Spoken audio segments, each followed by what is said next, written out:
سلام تعنا هذا اللي إذا خبركم تختاتلتي مدب إهين مهين كم تقول جزين قبرون اللومون إذا تفعل وانا وين زعبات حزنا قريبنا لنا توم قدات نمل لا إذا أكل بتياش حدش ودبات تقرأي في اللعب كل تقرأي سرطان جيران زنك أساسا ودبات بهجروا برد مرز أفلت وتوهيبون نيرون أولي الناس أنا هيتن قبلنا بمقص عندما أبى زحلفة كل تسومن بارتي بلسجنا ويكا العلوة مررحة من قستن ودبن ويكا بارتي بلسجنا باب كللون باب كبابي نيروم هزبوي مرخ زتتات نزي عملكتنا أن قبرو صانيحيت كهليو بمقصال قداي أفدق بحري تحري 3 عامات حتى خوينون من تاي تلعلو زبل قداي كأندي نايتي قداي مسارات ويك نطبسات انتاي يوم ادلاينت انتاي زبل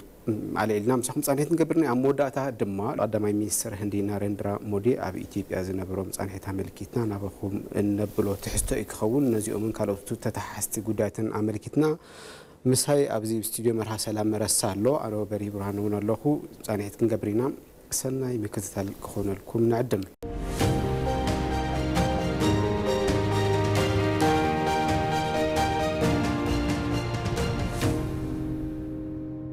مرها كم تقدم لنا من لاي إذا فتنكوه أبى إذا حلف أنا ودب شو متنبين كم أون سمرات بهجرة برد مرزا أفلتون قد ما أفلتون توهبوهم مسرات جوائن بيت مخري سمرتهم كم أو أخبوا أكيدو نيرو إذا ودبات زياتهم ويكا إذا بارتات زياتن مستبزع عمت زي كيد شوعي هجرة مرزا بمتحز توسخي الدلات نحزبي توسخي حزن أزمة عدلات هالو بفلايكا ن أب زمناوي بوليتيكا إثيوبيا حسب ما أخل زجبرة بوليتيكا إن من المماد نبعلو حزب أزمة أول توجده كم زهلو يأمن إذن ودبات زياتن زنك أسألو ما أخل زجبرة حسابات المتكلات ويك مريح قداتون كم زلوا نمل لاي نفتنو مسيم يوم نزي عمل كيتكا اسكي حساب كهذا النمو بتحري أنون توصلنا هالليل. ياو متأشو دابتات نمسفح مهدار بوليتيكا كل التجري للو ربحة ديو تو زعبانا ياو بوليتيكا ودبات تتعيشن حساب اللني أفتو خبابي ويكا عداقة بوليتيكا وشتي لشمتون لشتون حساباوي مدلوات اللي نبلبل بوليتيكا ودابتات للتفلاليو مدلوات نداقورو لافتو مدرخ بوليتيكا لممتع قمتو أمأتو الجلس خايو ببورد مرتا أفلتو قدم أفلتون مولو أفلتون رخيوم لا بمدرخ يموتيوم ياو ناي كل التجري زيو هنتات قمتو لفلتيو بزح جزء مودا أجدا شيء خوني جن حل حافشوا مسلي دحر بايتا بوليتيكا كل التجري متمات أجدا شيء لخون دحر بايتا بوليتيكا كل التجري تاي مسلتيلا حدا ودابة ياو بعتقاو من كشغاس هجروا سلطان تغوزاتيرو للتفلالي ودابتات بايتا دحيزو منقستاو سررع مسرت حيزو افتخبابي محدراو خيدتات ندات سالت قلو نبرا خنتات يللو ياو امارات حساب لنا لولو عريوم دارغا بقصر حدا يو نبرا افتو لقدمو غزيتات عرنا لبحال ودابه نيرو بخمو عينت منقشغاس يغبر نيرو كافتو 1980 جماروتا تدحيزو دمو اوف كورس كافتو عتقاو منقشغاس غيزه دحيزو افتو لقدمه تاريخاو سررع بايتا لنورو حدا ودابه ون نيرو ايديو لبحال بليزو مخلته بارتات بوليتيكا وحسابات حيسخال منقشغاس لرأ نبره توغسون منقشغاسن دارغا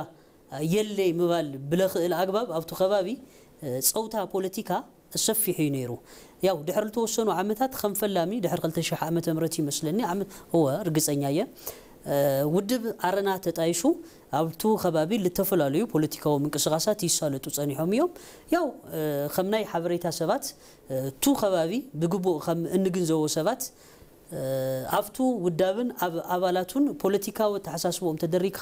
ታይታ አይነት ጽልዋታት ይበጽሕ ምንዋሩ ናይ ቀረባ ጊዜ ተዘካር ዛዕባዩ እዚ ብዙሕ አግባባት ክንምዝነሉ ንኽእል እዩ ጽርሒታት ጥራሕተ ላይ ሆነ አፍቱ ባይታ ነበረ حقታት ሊገልጸልና ነገር እዩ ነይሩ ያው ክልል ትግራይ አማራጺ ሐሳባት ማህበረሰብ ከናዲ ብዙሕ ዕድላት ለለ ናይ ሚዲያ አክሰስ ለየለሉ መጽሔታት በጉቦ አቴን ላብ ህዝብ ተበጽሐ ላይ ሆነሉ ሐቅታት ተጸራሕትን ንጹራትን እዮም ነይሮም ያው ድሕሪ 2013 ዓመተ ምህረት ኣፍቱ ከባቢ ዘሎ ፖለቲካዊ ውዳበ ዕጡቕ ሓይለ ደራጅዩ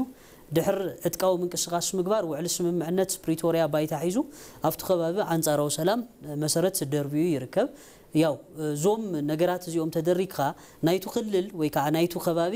መጻዕጻል ተማዕራርየ ልክኾን ብምባል لتفلالو والكسباتن ودابتاتن لتفلالو بوليتيكاو تصريحات እንዳገበሩ ይርከቡ ያው ምጥያሽ ውዳበታትን ምስፋሕ ምህዳር ፖለቲካ እንተሪና ከምቱ አንቶ ላገለጽ ሆኖ ወርኹ አማራጽታት ንምድዳይ ንህዝብ ለለው ረብሓ ተገላጽ ይልኾን ማለት እዩ ስለዚህ አማራጽታት ንምድዳይ አውዳበታት ለለው ሰባት ልገልጹ ሐሳብ መሰረት በመግባር ናይቶም ውልቀሰባት ማህበራዊ መንነት ጀሚርኻ كسا الحزو بوليتيكاوي أتحساسبان طلب محبرسبن بجبو رقح خان مزين خان أفتو خبابي لتمعراري نجر لكلي بعلو الخالق عدل يفتريو مالتيو ياو خمتو عنتو لا جلس قنور خزو عدل زل فترلو تعطيو لسان حخبابي خمو خانو أير بوليتيكا بجبو لكن كساغس أماراتي خوينو بمجلجال مداي ربحي هليو مالتيو ودابتات لوخن بموبس أمداي كجبرو الجبا نجر تايك خون اللو لفل نجرون مرأي أجداسيو ياو دحركوينات خونتات وشتي الركبت خبابي أفتو خبابي بوزح بوليتيكا ومجلس تاتلو هاجر خم هاجر لليا سلام اللو سلزي تو سلام بأجباب تأيو مسارة الحز سلام حقي درخ حقي درخ بوليتيكا وميزاني درخ ስለዚህ ናይዞም ፖለቲከኛታት ነጸብራቅ ታይክ መስል ክለለው ለሉ ነገራት ምርአይ አገዳስዩ ከም ማህበረሰብ ክኸፍሎ ላብለይ ግባ ጸገም ውሽጥ ጥሒሉ ያው ኣብ ሕድሕድ ገዛልኩ ሓኩ ጸገም ምን ጋር ኸዙውን ልቱ ተዓዳሚና ምስልቻውን ወይ ከዓ ደሞ ተመሳሳሊ ጽዋ ወይ ከዓ መደረ ወይ ከዓ ንግግር ምጽራሕ ስለልኾን ንሱውን ምግላጽ አገዳሲ ይኾነ ብልኾነ ፖለቲካዊ ውዳበታት ኣብቱ ባይታ مسارات دربين بوليتيكاو حسابن شيطان دمصي حزب الكرخبا اب منقسقاسين الركبه ياو ودب سمرت بلحلفو معالتات وعلى ساليتو نيريو فلاماي وعلى يلخون لو دحر متياشو افلاماي وعلى ودب سمرت ايته ጌታቸው ረዳ ሰላምና ከነጠናخرለና ዕድል ኩናት ከይፍጠርን ምግባር በኩናት መخሳብ ለለመዱ ነጋዶ ህዝብና ናብ ዳግመን ليكون كونات كيأتيو لكالنا كله كنجبر أنت داخوينا طول جمرنا يقالسي بالتود من قدك قتل مرحنة ون كنعرف اللوس للجبا نزم مرحنة المفتار لخل عاقم كنتر أنت داخوينا ببجيزون دا تراقبنا أب مسارته منتات أب مسارته التحساسات نمرد دا مبصحون أقداس لسخونة لتتصوع عقيبة يبمال نايتو عقيبة انتاينت بالجور ومدرس سمعهم يوم هلونا كل التجراي من الرجاجات أنصلاليو للو دفنا سجات كقنتات أبز عمت أبل جبر مرساون قلتيفو ناب سلامة والخونة من قدل شجاجر اللو عدل المفتار تمزابلتي ناب مربتهم لملسلو كل التجراي بمسرة حق من قستي أرسلت تم حضر له خونتات المفتار كله معين السرعة المسرح لكالنا من كسغاسينا كنجبر لجبنا نايمرت عمت يو تجرايون خم خالوت كلات لجبا بتسعيد توف تخوينا لجبا أون تحت تداخوينا كسع خزي نزع عن كيف حيزو للو أتحساسبان عمريت للو شبو خونتات مقيار لغل سرعة كنسرح للجبنا نزن مسلات داخل مدرخينا صوعنا لنا بمال لتحسابو من راجودو أبزوم نتفتات زيوم لسمرن كنا أسمرنا كنريوم لجبنا نجارات اللو ياو لافتو normalization لافتو peace لافتو معبالة ويكا معول لخونة جهود سلامه وبيتات يمتصات غوينو بوليتيكينياتات لمحبرسوهم لحلفوهم ملغتي بتعمي لنتصرك خوني قبا هلونا كل التجراي من الرقاقات تبالتلو تاي مالتيو ياو خمتو نفولتو تو وعلى سمعنا بريتوريا تو دفنا كوينات قاليهو محبرسب أبل عليو لبصحة حسيا بمقلاي مدايون لم تصور ربحة لفلت نجريو أبغى كل التجرا عم أنت عين تكونتاتي الركب من قست باجت يسدل له يتخلل سرع من قستي يولي سرع من قست لليوت ألبات لما متمع رأي أفتو غبابي سرع حق من قستو خيرتات التقت لمرتع بايت حيزو هزو لمرتعه أكل لا سلطان خمس خلل اللو سلزي هلونا كل التجرا من الرقاقات لكأل بأجباب زيوم أيو ليفل ملأخت انتهابو ونزو حسب ياو هلونا كل التجراي من رقاقات توهيلو لسفيح محبرسب تزرقحتلو أبهلونه حدقة لمقمات لنكساقس لخونة تسابق حيلي خمللو ناي من صوراق قداماوي حساب ويكا هنصاص خوينو كاغلغل خللو عدل خمهلايو أبهلاو محبرسب لتشخله طلب عب ليحد ويكا ليترغاغا خونتات وشت لكيت حل زوم لامسلو حسابات اب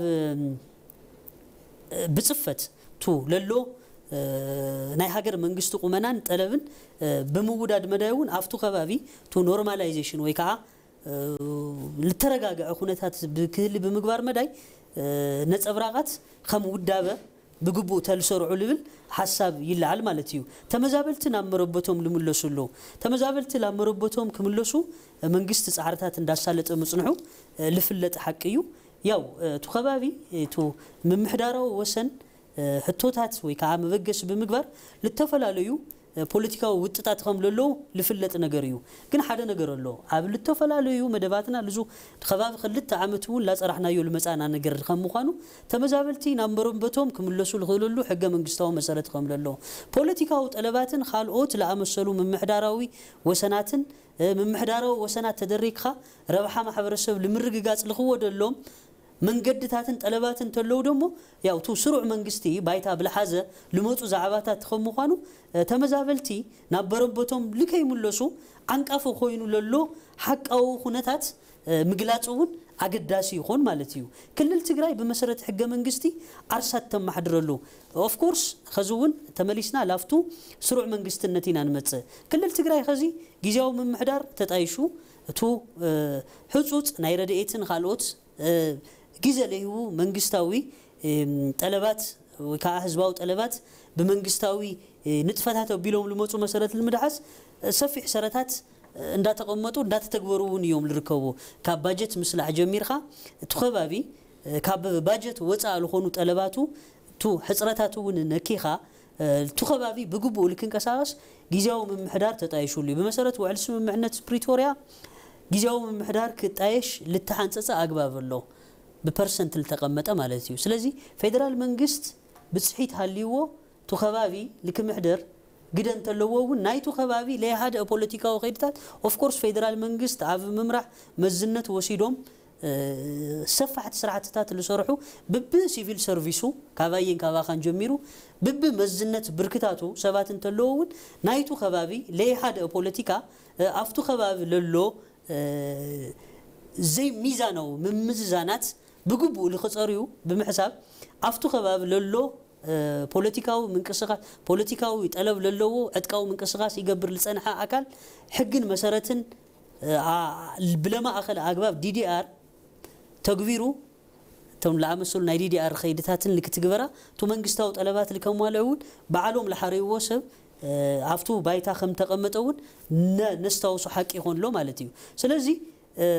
ዓርሰ ምሕደራ ላፍቱ ስሩዕ ኸይድታት መጽኻ መንግስታው ጠለባት ምሙሉ አክሳ አልኸድ አፍቱ ኸባቢ ለወቀለ ለቱ ማህበረሰብ በግቡ ቀረባ ለሆነ ሰብ ወይካ ውዳቤ ይሆንሎ ማለት እዩ ለዚኦም ሐቅታተሎ ማለት እዩ አይተጌታቸው አብ ሐሳቦም ልጸርሑዎም ካልኦት ነገራቱን ምስ ፌደራል ልግበር ርክብ ምስ ካልኦት አብ ክልል ትግራይ ልንቀሳቀሱ ኃይልታት ለህሎና ርክብ ግምት ውሽጥ አቲና በስተኻለ መጠን ህዝብ ትግራይ አብ مدفعن طرح منابرو الجبره ناي دحرت حيلي ملاي لخلنا عقم مفتار لخل مدرك كون الى تسفى يقبر بمالون حساب يصرحو ياو تخبابي سلاماوي بايتا منقسقاس بوليتيكا لكليو كل سب بسخنت افتو خبابي كنقسقاس اقداسي مخانو انا حنا خم ستيت ميديا وي كم ناي هاجر ميديا مسرح اقداسي نطبنا خم مخانو ياو افتو خبابي بصرحيتو مشتي ያው ማህበረሰብ ከማህበረሰብ ለከይዘለቅ ለገብር መንቀሳቀስ ከምለሎ ያው በንጹር የቀምጥ ማለት እዩ በተመሳሳሊ ሹም ተንቤን ጉባኤ መስረት አሳሊጥሎ ፕሬዝዳንት እቲ ውዳበ ኮይኖም ዝተመረጹ ገብረ ሚካኤል ተስፋይ ሹም ተንቤን በመብረህ ሕጊ ክልላው ውዳበ እዩ ኣብ ፕሮግራሙ ዘሐዞ ግን ሀገራው ሐሳብ እዩ ሀገራው ረብሓ ብሔራው ጠለብን ሉዓላውነትን ኢትዮጵያ ለሕሉ አበይት ሐሳባትን አጀንዳታትን አለዎ ይብሉ ያው ሹም ተንቤን ያው አፍቱ በፕሬዝዳንትነት ተሞዚዞም ለለው መንእሰይ ኣብ ተፈላለዩ ፖለቲካዊ ምንቅስቃስ እንፈልጦም እዮም ያው ገብረ ሚካኤል ተስፋይ ስሩዕ ስሞም እዩ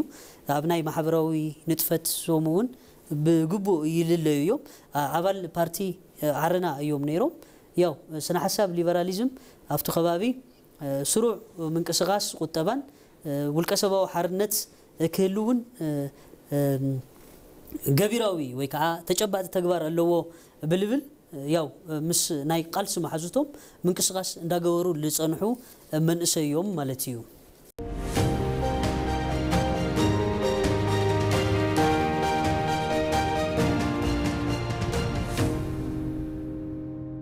ጽቡቅ መርሃ እዞም ፖለቲካውያን ውዳብታት እዚኣቶም ብፍላይ ከም ተቀድም ልካ በመወዳእታ ዘልካዮ ናይ ሹምተንቤን ክልላዊ መሰረት ያለው ወንበር ሃገራዊ ጉዳያትን ምስኻውን ሃገራዊ አጀንዳታት ዘለው ውዳበ እዩ ዝብል ሐሳብ ይም ነሮምቶም አብ ወንበር ዝብልካዮም ብኸብርኩም ተመልከትን አብ ካልአይ ጉዳይና ክንሐልፍ ምእንቲ አብ ዝሐለፉ ቅንያት ላዕሎታ መራርሓ ፓርቲ ብልጽግና ወይ ከዓ ሐለፍቲ ስራሕ መንግስቲ በብኸባቢኡ ህሉ ገምጋም ስራሕ መንግስቲ ወይ ከዓ ሕብረተሰብ ጠለባቱን ታዮም ተሰርሑ ስራሕቲ በኸመይ ይሪኦም ዝብል በብኸባቢ በብክልላቱ ኣብ ከተማ አዲስ አበባ ኩለን ክፍለ ከተማታት ሓዊሱ ኣብ ዋና ዋና ከተማታት ክልላት እውን መድረኽ ህዝባዊ ዋዕላታት ተኻይዶም ነይሮም ኣብቶም ህዝባዊ ዋዕላታት ተንጸባረቀ ጉዳይ ኣሎ ዝተሰርሐ ስራሕ ዝተረኸበ ድሕሪ መንግስቲ ምድማር ወይ ከዓ ፓርቲ ብልጽግና ዝመርሖ መንግስቲ ናብ መዝነት ድሕሪ ምብቅዑ ዝተረኸበ ዓበይቲ ለውጥታትን ትሩፋታትን بمداي قطبا محبراوين بوليتيكاون منغدي كمو بدبلوماسياوي افصاصما كوسدي كاليو كاو اصيلو خا كالاي اعلامو خا حبرتسب زلعلوم غدايات بقطتا كاب حبرتسب نمدماص زعلمه مدرخ نيرو ابزي بفلاي انا مزيزه كلت خوسدن غدايات الله قطباوي حرنته انمرغغاص زتسرحو عبيت سرحته نيرو بمداي حرشا ناي سرناي كنوسد نخلينا ترفات ويز اغاتات ليمات بحالو ناي سغا قلب سغا قاقحو صبا كال معارن نمملا زكايد حدا تبغسون الله نساتهم كم زلوم كوينوم بفلاي اب ممرا صباح ممرا عبي قدب هداس ايتيبيا تبسرو شوعات عبيت بروجكتات هاغراوያን بروجكتات አለው ني مفري يوريا حويسكا ካልኦት ዓበይቲ ናይ 30 ቢሊዮን ዶላር ፕሮጀክታት ከም ዘለው ዝተላዓለሉ መረኽ ዋዕላታት እዩ ነይሩ ብስዒቡ ከዓ መግለጺ ኣውጽኡ ነይሩ ፓርቲ ብልጽግና ብዝኾነ ምናልባት ምስቲ ካልኣይ ተኸቲሉ ዝመጽእ ርእስናውን ስለ ዝተሓዝ ብመዳይ ዲፕሎማሲ ዜጋ ተኮር ዲፕሎማሲ ንጎረባብቲ ቀዳምነት ዝህብ ዞባዊ ምትእስሳር መሰረቱ ዲፕሎማሲውን እና ተተግበረ መጽኡ ካብዚ ፍሊዝ በለ ካብቲ ናይ ዝሐለፉ ዓመታት ግን ብዘይ ሕንከት ሃገራዊ ረብሓ ደፊርካ ብምውጻ ኢትዮጵያ ሕቶ ኣፍደገ ባሕሪ ኣብ ዓለም ወይ ከዓ ኣብ ማሕበረሰብ ዓለም ቅቡልነት ክህልዎ ዝገበረትሉ ሓደ ዲፕሎማሲያዊ ዓወቱን ነይሩ ቀጺሉውን ነልዕሎ ጉዳይ ምስቲ ምዃኑ እዚ ከልዕልሞ ንስኻ ኣብ ዘለካ حبريتا قبل الناس قمتو لجلس خايو قبل حلف قناتات وحبريتات اوريدي قميت خايو قبل حلف قناتات ببخبابيل تسالطو حزبا وعلى تطميتو بارت بلصغنا لو صو مغلصلو زو على بسراتو غبا صغاتات منግስት ምድማር ብልብልቴ ማል ተሳለጠ ይነይሩ ኣብ መቀመጥ ከተማታት ክልልን ኣብ 10 ተሐዲ ክፍለ ከተማት ምድር ከተማ አዲስ አበባ ተሳለጠ ይኹም ትልገለጽ ኻዮ ኣብ መቀመጥ ብናይ መንግስትን ፓርቲን ላዕሎ ተመራርሓል ተመርሐዩ ነይሩ ፓርቲ ብልጽግና ንህዝብ ለአቶም ቃላት ንምትግባር ህዝብ ተሐባቢሩ ለፈጸሞም ጭቡጥ ስራሕቲ ምስ ህዝብ በሐባር ንምግምጋም ዶብ ሰገርን ውሽጣውን ጸገማት ተንተርኢሶም ልራዩ ጸገማት ምስ ህዝብ ዘትይሎም ፍታሕ ንምድዳይ ዘሐቀነ ማንታ መመገስ ለለዎ ወዓላዩ ነይሩ ያው ብስራት ጉባ ንብልተለና ከምቱ ላገለጽ ኻይ ነበርኻ ፕላንት ኒኩሌር እዩ ያው ኒኩሌር በሰላማዊ አግባብ ሀገር መሰረታት አንቢራ لتمزنت المرح والكسبون مزيزا ኣብ ሰፊሕ ምንቅስቃስ ያትርከብ ያው እዚ ናይ ኢትዮጵያ መንጎኛ ርክብ ፖሊሲ ወጻይ መሰረት ብምግባር ክንጥምቶ ንኽእል ዛዕባዩ ያው ብዙሕ ግዜ ቱ ዲፕሎማሲ ኣብ ሕድሕድ ነገራት ልሒኹ ልመጽ ዛዕባ ከምዃኑ ኒኩሌር ኣብ ሕድሕድ ሸነኻት للركبوا حيالات هاجرات منشي ويكع فلفل وتطيو نا إثيوبيا نا نيكلير طرب ወይ ካአቶ ፕላንት ባይታ ድሒስኻ ለምንቅሳስ እትገብሩላ ኸይድታት ለምንታይ ቅቡልነት ረኺቡ ልብል ነገራት ምስራውን አገዳሲ ይሆን ማለት እዩ ስለዚህ ኢትዮጵያ ኒኩሌር ሀያላን ሀገራት ስለረውሖ ለለይደልዩም ሀገራት ልተቆዕሉ ሓደ መበገሲ መቀመጥ ምኽኒቶም ምውንዩ ናይ ኢትዮጵያ ዛዕባ እንተርኢናዮ ግን ልቱ ዛዕባ እዚ ራሽያ ብቀንዲ ትድግፎያ አሜሪካ ብሰናይ ትጥምቶያ ስለዚህ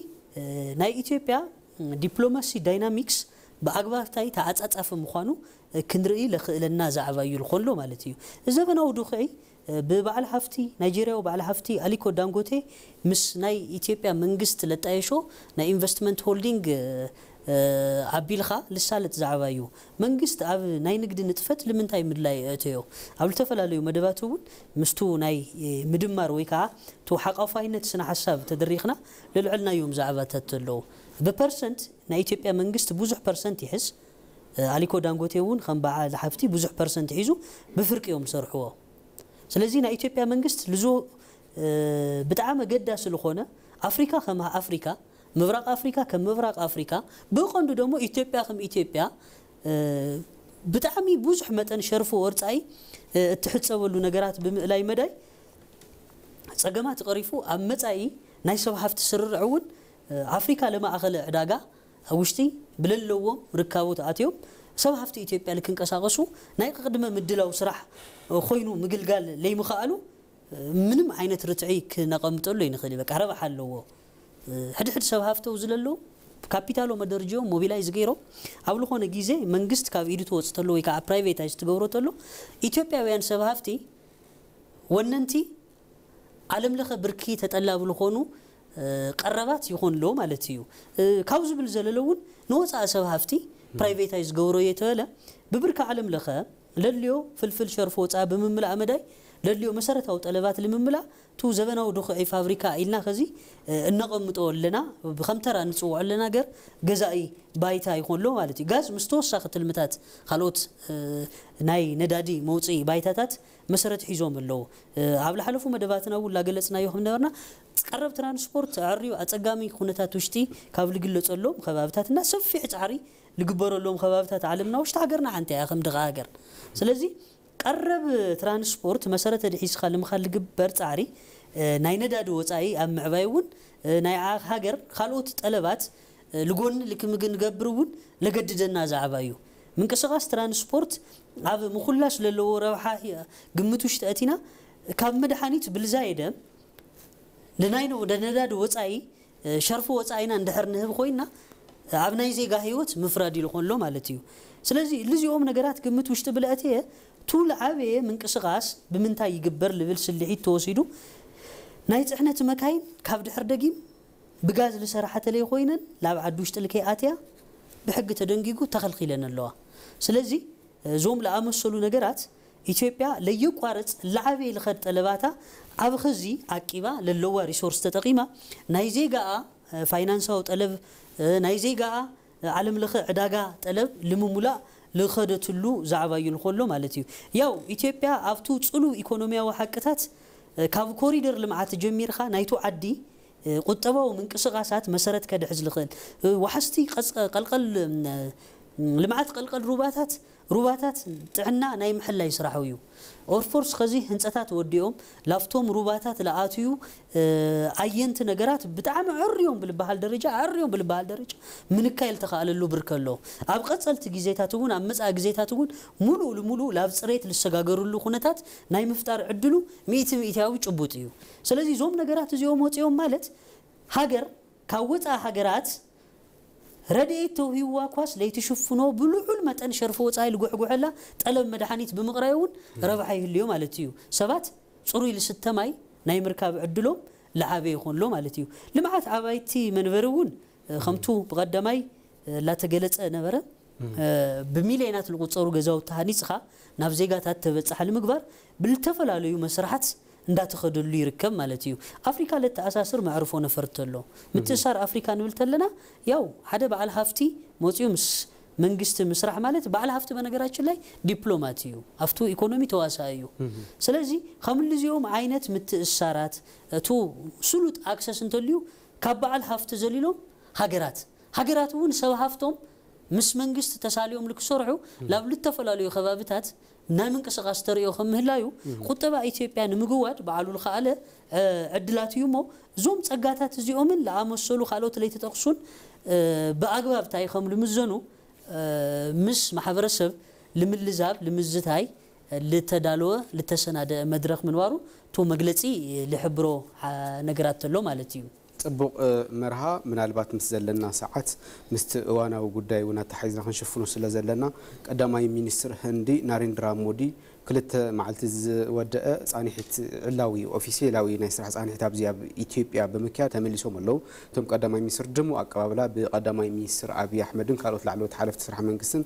ተኻይድሎም ኣብ ሓበራዊ ዋዕላ ባይቶ ፌደሬሽንን ባይቶ ወከልቲ ህዝብን ሰፊሕ ዕሙቕ ዝበለ መደረ ኣስሚዖም ነይሮም ንታሪኻዊ ርክብ ኢትዮጵያን ህንድን ዝድህስስ ኢትዮጵያን ህንድን ዘለዎን ምትሕብባር ካበይ ይጅምር ኣብ ምንታይ ዘፈራት የድህብ ዝብል ዓብይ ግፍሕ ዝበለ መደረ ኣስሚዖም ነይሮም ናሬንድራ ሞዲ እዚ ዑደት እዚ ብፍላይ ቅድሚ 15 ዓመት ከባቢ ማንሞሃን ሲን ቀዳማይ ሚኒስትር ህንዲ ኣብ ዝነበሩሉ እዋን ከምዚ ተመሳሳሊ ብዙሕ ሽፋን ዝረኸበ ዑደት ኣካይዶም ነይሮም እቶም ኣብቲ እዋን ዝነበሩ ቀዳማይ ሚኒስትር ህንዲ ናሬንድራ ሞዲ ካብ ዘልዕልዎም ጉዳያት ንምጥቃስ ዝኣክል ብፍላይ ኣብ ዓውዲ ኢንቨስትመንት ቴክስታይል ወይካ ጨርቃጨርቂ ፋርማሲቲካልን ሕርሻን ዘለዎ ኢንቨስትመንት ንጎኒ ብምግዳፍ ካብቲ ታሪኻዊ ኣመጻጽኡ ብፍላይ ኣብ ዓውዲ ትምህርቲ ኢትዮጵያን ህንድን ዝነበረን ርክብ ንምልዓል ሞኪሮም ነይሮም ብዙሓት መምሃራን ካብ ህንዲ ናብ ኢትዮጵያ መጽኦም ብዙሓት ኢትዮጵያውያን ቀለም ክረኽቡን ኣብ ኣካዳሚ እውን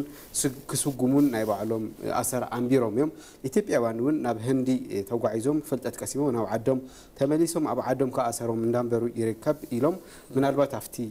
ባይቶ ንዝነበሩ ኣፈ ጉባኤ ባይቶ ወከልቲ ህዝቢ ኣይተታገሰ ጫፉ ብምጥቃስ ዘለው ምትሕብባር ኣልዒሎም ነይሮም ብሓፈሻ ግን ከም ንፈልጦ ህንዳውያን عبيت كومبانيات اب اندستري بارك حواسه حويسو اب كالوت اندستريس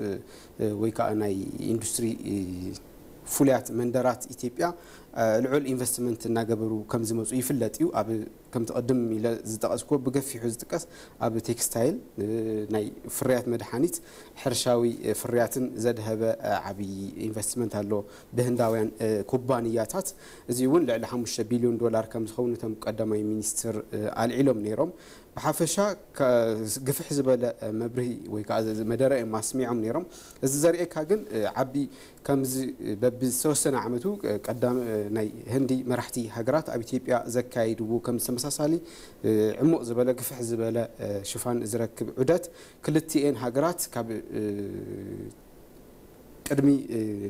دحرنا صنت هندي ويكا هندي الاولنتا خب وجميرو نابزي زمسرتو او دبلوماسياوي ركب زلون متحبار زنصبارق مخانو نمغنزاب نخالينا ابزي توسنه بلمو خنطقال مرح ያው ቅድም ላው መታይና ብር ባሕር ድሕር 30 ዓመት ተቆይኑ ክልዓል ኻልሎ ምኽኒታት ምቹ ፖለቲካዊ ኩነታት ብምርካቡ ምኻኑ ምዝኽኻረ ገዳስ እዩ ያው መንግስት ረብሓ ህዝቢ ብለየ ገናዘበ አግባብ በር ባሕሪ ታሪካዊ መሰረታትን ልጎን ገይሩ በር ባሕሪ ክንረኽበሎም ንኽእሉ ዕድላት ኣሕሊፍኻ ናይ ምሓብ ሓቅታት ምህላዮም እዩ ቁጠባው ጽፍሕ ዓለምና ኸዚል ርከበሉ ብርኪ ምስና ኢትዮጵያ ምንቅስቃስ ዋዲ ደኸል ምኻዱውን አገዳዲ ዓለማዊ ሓቅታት ብምፍጣሮም እዩ ሰላምን ጸጥታን መሰረት ልገበረ ዓለም ኸዚ ዲጂታላይዜሽን ኢትዮጵያ ከም መስርሕ ዘርጊሓ ማሂንድራ ሞዲ ካብ ናሬንድራ ሞዲ ቅርታ ካብ ምስ ቀዳማይ ሚኒስተር ካብ ልዘተ የሎም ዛዕባታት እውን ዲጂታል ኢትዮጵያ ለምህናጽ ልግበር ምንቅስቃስ ብምድጋፍ ለተደረኸ ምዃኑ ምግንዛብ አገዳሲ እዩ ያው ቱ ቀይሕ ባሕሪ ልሽከሞ ቱ ኔትወርክን ካልኦት መሰረታዊ ጠለባት ቱ ናይ ሳይበር ሓቅታት መሰረት ገይርኻ ልኽወደሎም ምንቅስቃሳት ብምትዕራይ መዳይውን ኢትዮጵያ በር ባሕራ ክትረክብ አገዳስን ጸቀትን ሓቅታት ከምህላዮም ወለዶ عبير والصنح نجر نايموس أخيدن ويتريو يكون له مالتيو عودة قدامي مستر هندي ناريندرا مودي ياو خمتو لاجلس خيو نرخا بيت مخرو وكلت هزبن بايتو خلتيهم بيت مخرتات قبل ترخو بلو مدرون اسمعهم يوم كاوبل زللون قبل نورو معدت اب كونفنشن سنتر اب مدر عبا إثيوبيا اب مونغو خم بمركابي دحر ساعات እግረይ ምድሪ ኢትዮጵያ ካብ ዝረገጸሉ ዋነት ሒዙ ህዝቢ ኢትዮጵያ ድሙቕ አቀባብላ ይገይሩልይ ክቡር ቀዳማይ ሚኒስትር ዶክተር አብይ አሕመድ ኣብ መዕርፎ ነፈርቲ መጽኦም ተቀቢሎም ናብ ፓርክ ፍሬንድሺፕን ሙዚየምን ሃዊጽና አጋምሸት ኣብ ወሰንቲ ኩነታት ኣብ ወሰንቲ ኩነታት ምስ ላዕሎት መራሕቲ ዘተ ኣሳሊጥና ኢና ኒሻን ኢትዮጵያ ዝተቀበልኩ ብዕሙቕ ክብርን ኩርዓትን እዩ ኣብ ዓለም ካብ ዘለው ድሙቃትን ጥንታውን ስልጣነታት ዝርከበላ ኢትዮጵያ ኣፍልጦ ምርካብ ንዓይ ጥራሕ ከይኾንስ ንመላእ ህዝቢ ህንዲ ዕሙቕ ረብሓ ኣለዎ ብማል ይገልጹ ያው ኢትዮጵያ ለፈለመቶ ጉዕዞ ዲጂታል 2030 ክንድግፍ ኢና ከምትል ተገለጸ ቀዳመይቲ ወተሃደራዊ ማሕዛ አሜሪካ ያ በነገራችን ላይ ህንዲ ብዙሕ ግዜታት መልታይ ፖላሪቲ ላልዕልና ልልዕሎ ኮንሴፕት ወይ ከዓ ተርም ኣሎ ዓለም በብሸነኹ ሓያላን ኣብ ልጥሬትሉ ኩነታት ትርከብ ሕድሕድ ሓያላን ኣብ ለለውሉ ኣግባብ ደሞ ቱ ኣዕርየን ልገዘፈ ሓይል ለለወን ሃገራት ልተን ሓያላት ተቐራሚተን ብሄራዊ ረብሐን ልምዕዋት ልኸዳሉ ሓቅታት ኣሎ ቱ መልታይ ፖላሪቲ ኣብ ሕድሕድ ከባቢ ተፈጠረ ዓቕሚ ግን ኸዚ ብልተወሰነ መልክዑ ሃገራት ካፍቱ ሓጹር ንሱ ወጽየን ስለ ረብሐን ምስሊ ደልዮ محزنت لكفترة عدل عندما مشاهد يركب قدامي توتهدروا مع حزا أمريكا خوينا عندهالوت هندي قبل بريكسن ونيا مبرق أفريقيا مسرت الجبرة من كسغاسات نجبر انتو خوينا ياو هذا مبرق أفريقيا للو تو بايبولاريتي مسرت حيزو هذا مبرق أفريقيا ومستبر بحرون الدحيسخا للو طلبات بمملأ مداي إثيوبيا ببرك عالم لخا مونغونيا بوليسيا بمن صبراق مدايون ربحا ويم دمو ادفانتج خوينو كربح لخيل نغرات لتريلو زعبايو مالتي دبلوماسيا وركب خلتين حاجرات ناب زبرخن استراتيجيك بركي سغاغر مهلاو غليصوم نزي بزبلصن منتنخر مس قدامي مينستر ابي احمد ناب سمعنت مبصحهم غليصوم يوم ያው ዘምልሉ ቀዳማይ ሚኒስትር አብይ አህመድ ትሕብብር ህንድን ኢትዮጵያ ንምሕዝነት ንደቡብ ገዚፍ ዓቕም ኣለዎ ጥምረት ሃገራት እዩ ያው ፍልጠት ክእለት ቴክኖሎጂ ሃፍቲ ተፈጥሮ ንሓበራዊ ዕቤት ምዕባለ ዝማቀላሉ ስርርዕ እዩ ያው ቱ ዑደት በአግባብ እዚ ልረአዩ ማለት እዩ በሪሁ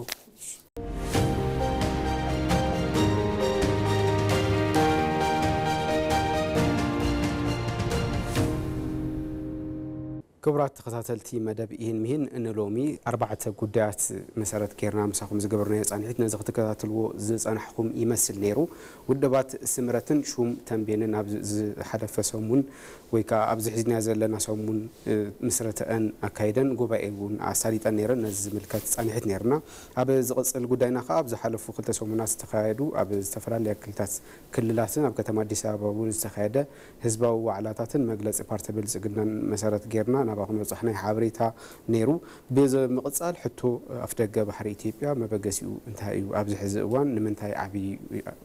زعبان واني نكوين زبل زرانا لي نيرو بمقصالا بمودات هادما قداماي مستر هندي نارندرا مودي أب إثيوبيا علاوي عدة سرح زكايدولو فصامه تدريخنا نباهم حابريتان ريتون زبصحنا له زعبايو نيرو نلومي زنبرنا مسندا زي يمثل سلام كتالكم هذين عينا مسكن ابز قصل سمون بخادم السندا حساب نرخب سلام